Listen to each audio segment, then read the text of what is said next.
हिंगोली जिल्ह्यातील एका सत्कार कार्यक्रमामुळे आता मोठा पेच निर्माण झाला आहे।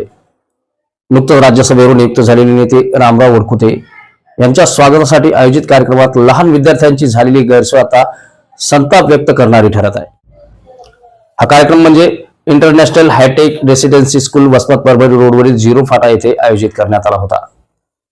शाळेतील चिमुकल्या विद्यार्थ्यांकडून रामराव वडकुते यांचा सत्कार करण्यात आला। मात्र या कार्यक्रमादरम्यान जे चित्र समोर आले ते म्हणजे अनेक प्रश्न निर्माण करणारे चित्र आहे।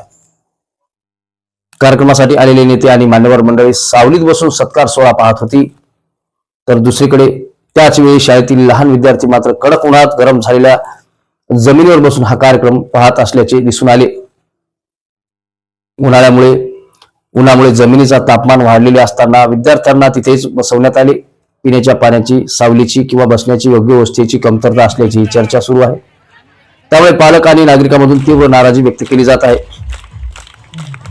या कार्यक्रमाला माजी आमदार गजानन घुगे, विद्यमान आमदार तानाजी मुटकुळे तसेच राज्यसभा खासदार रामराव वडकुते आणि अनेक पदाधिकारी व कार्यकर्ते मोठ्या संख्येने उपस्थित होते।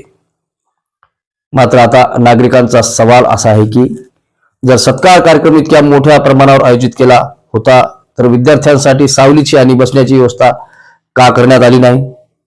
लहान विद्यार्थ्यांना उन्हात बसून नेत्यांचा सत्कार करण्याची ही कोणती पद्धत आहे, असा प्रश्नही आता उपस्थित केला जात आहे। दरम्यान या कार्यक्रमाच्या पार्श्वभूमीवर आणखी एक राजकीय चर्चा सुरू झाली आहे। काही दिवसापूर्वी रत्नमाला चव्हाण आणि प्रभाकर चव्हाण हे एका प्रकरणात जामिनावर बाहेर आलेले असताना एवढ्या घाईत सत्कार कार्यक्रम आयोजित करण्यामागे संस्था चालकाचं नेमकं कारण काय, असा सवालही राजकीय वर्तुळात केला जात आहे। सत्काराच्या उत्साहात लहान विद्यार्थ्यांची झालेली गैरसोय मात्र आता चर्चेचा मुख्य विषय ठरत आहे। म्हणूनच तर आता प्रश्न फक्त एका सत्काराचा नाही, तर प्रश्न आहे लहान विद्यार्थ्यांच्या सुरक्षिततेचा आणि त्यांच्या सोयी सुविधांचा।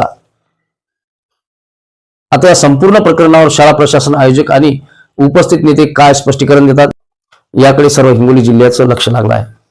परिवर्तन न्यूज लाईव्हचं डिजिटल प्लॅटफॉर्म, आमचे नवनवीन व्हिडिओ पाहण्यासाठी आमच्या चॅनलला लाईक करा, सबस्क्राईब करा व फॉलो करायला विसरू नका। पाहत राहा लोक परिवर्तन न्यूज लाईव्हचं डिजिटल प्लॅटफॉर्म। लोक परिवर्तन न्यूज लाईव्ह, लोकशाहीचा बुलंद आवाज।